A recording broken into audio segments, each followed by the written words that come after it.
And I think one of the most interesting things in this book is you talk about a leader leading with love, but also with a firm hand. And I think a lot of leaders have trouble balancing that. How do you do that, in your opinion? Well, it starts with John Paul Jones, who was the first naval admiral in the Revolutionary War. And he believed that a tenet of leadership is firm, fair, and friendly, but not a friend. Mm-hmm. So firm, fair, and friendly. And leading with love, all these CEOs talk about whether it's love of company, love of customers, love to go to work every day, love your job, love each other, but not romantic love, of course, but Robert Johnson, who started Black Entertainment Television, he talks about parental love, being a little strong sometimes. Because what these guys have to do, and gals have to do, is they have to create a winning culture. They create a winning culture, or they keep a winning culture, and they will not allow anybody to stay in the organization, even if the most brilliant salesperson, brilliant marketing man, or whatever, if they're going to be disruptive to the winning culture. So they want people. They have very low turnover, these companies. They have great loyalty and allegiance from their employees, which is also a money-making strategy. How does a company create a winning culture? Could I want to talk about that, because it's fascinating. Prior to writing this book, prior to interviewing all the top CEOs, I would have thought, if you were to ask me, Robert, how do you turn around a company? What's step one? I would have said step one is focus on the customers, and I'm wrong. All of the transformative CEOs focus first on the culture. And I would say the best I learned from Sen Delaney, who is, they are really the founders of starting this whole corporate culture movement, and now corporate culture is really the number one thing for most companies. The first thing is that culture can be by design or by default. So a culture will happen automatically. What Tony Hsieh of Zappos did is when he was 24 years old, he built a company, Linked Exchange. It sold for $265 million to Microsoft. But the reason he left was because he was unhappy, didn't like the culture. So everything he focused on to build the culture is start at the top. You have to say, what are the values? What will we never capitulate on?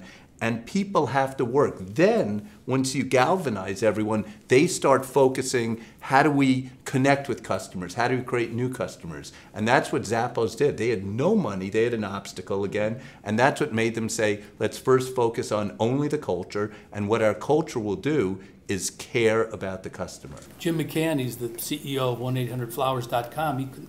He calls himself the culture. He's an engineer of their culture. Yeah. These people are fiercely passionate about making sure that mediocrity does not enter these companies. And they realize that the company and the customers supersede an individual, but the culture, and they know that culture is constantly changing because they have to bring in new people. And they are very open to maverick thinkers. They're open to idea people. And they can be disrespectful of the rules, but not of the culture. Right. So there's a difference. And you talk a lot about, in addition to the culture, about a good CEO being creative. Can you elaborate on that? I'll give you an example of creativity. Again, an obstacle. Dan Amos is CEO of Aflac. Mm-hmm. You know, people know the duck, Aflac the duck. And when he made the risky choice of going with Aflac duck commercials versus more pedestrian type, even though the pedestrian type tested high, he took his brand name awareness from 11% to 93%. Well, 75% of their business is in Japan. And right after the tsunami, the spokesperson for the duck voice, made some disparaging remarks about the Japanese. Instantly, they fired the guy. Okay, big problem. Their number one commercial presence, the Aflac duck, no longer had a voice. Creatively, what they did was they made it a PR extravaganza by creating this whole, audition for the voice kind of thing. They had over 12,000 people that auditioned for the new Aflac voice. They've got millions and millions of dollars worth of publicity for it. So they creatively both creatively picking the duck in the first place, I think, and then creatively overcoming this problem. So the transformative CEOs are creative on many, many levels.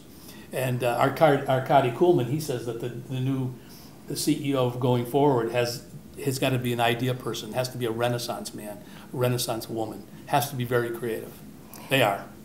And speaking of becoming a transformative CEO, do you think that's a category for one type of CEO? Like I was discussing with you earlier, my brother, he's a CEO in Australia for our small family business. Can he be transformative if it's not on an international level or a larger scale like some of these people? Of course. You could be transformative. You could look at Reid Hoffman from LinkedIn, who I remember interviewing him a couple of years ago. He started with just a couple of people. A one-person shop can become transformative. If you're in a company, in a job, your team can become transformative. Here's how I sort of define it. I think there are four waves of management. The first one in America was in 1920s, Alfred Sloan from General Motors created the corporation. In the 1950s, Peter Drucker codified the management role. In the 1980s, the Japanese created the team model. The new model of business, and it could be anyone in any industry, they link purpose and profit together. Everyone wins. They become societal brands. We all win, and it doesn't matter what industry you're in. All you have to do is say, how can I say, I want to get from here, I want to go to there, I want to be more successful. And it's like all the answers are really right there. Right. I mean, for example, a waiter is the CEO of his or her table. Right. A truck driver is the CEO of that truck. A cab driver. Well, New York City. Cab I drivers grew up in New here. York. I don't know. Right. You didn't grow up here. I did in Manhattan. They can be mean. I've witnessed that. But the point though is that yes, you're as long transformative means changing or creating. So if the markets change for that business, if the economies change, if the government does another crazy regulation, that transformative CEO has to deal with that and Right. and can't be ostrichical and put their head in the sand. Be what? Ostrichical. That's Is that one of the words you make up? one of the words I make up. He went to He likes Harvard. This is oh, woo. Ostrich-like. I made it up. I like it. You make up your own words. It's Oh, yeah. assertive. Yeah. It's good. But the point is that we need that word ostrichical, don't we? I like it. I don't know what it means, but I like It means it. you're like an ostrich. You stick your head in the sand and you don't watch what's going on around you. But It's a good metaphor. that's the role of the transformative CEO. And every organization, sooner or later, is going to have to transform, without question. Absolutely. And speaking of, that word you just made up, I really liked in your book how you use metaphors to make the company human, like when a company's sick, and did you write in that way deliberately? Yes. Yes. Because a company is an organism. It's like a human. It's got all its moving parts and things like that. Yeah, I read a book by Larry Ackerman called the Identity Circle, or the Identity Code. I'm sorry, but what it talks about is that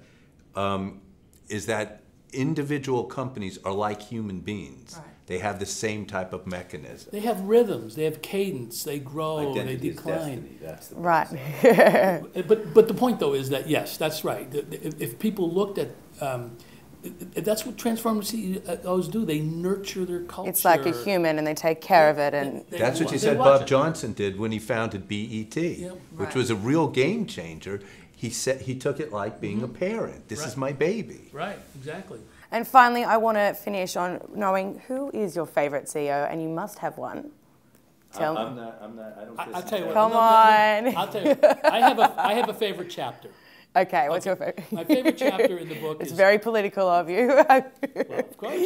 I have 44 CEOs out there that have to buy thousands of these books for every one of their employees.